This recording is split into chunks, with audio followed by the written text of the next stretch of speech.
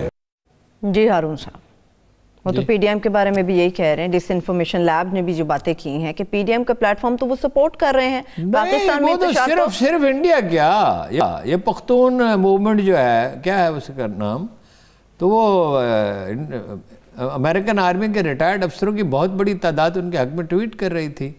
اور یہ نواز شریف صاحب انڈیا کے خلاف ایک لفظ بھی کیوں نہیں کہتے، اور مریم بھی انڈیا کے خلاف ایک لفظ بھی، ٹھیک اس وقت جب پاکستان پہ حملے کا ہمیشہ سے زیادہ خطرہ ہے، یعنی پچھلے 10 سال میں کبھی اتنا شدید نہیں تھا. میں ابھی اس کی وضاحت کرتا ہوں. مریم نواز نے دنیا کی ہر چیز پہ بات کی، یہ نہیں کہا کہ اگر انڈیا نے حملہ کیا تو ہم اس کا ڈٹ کر مقابلہ کریں گے. یہ نہیں کہتے پی ڈی ایم کے لیڈر کہ اسرائیل کو تسلیم نہیں کیا جائے گا. اس کی کیا وجہ ہے؟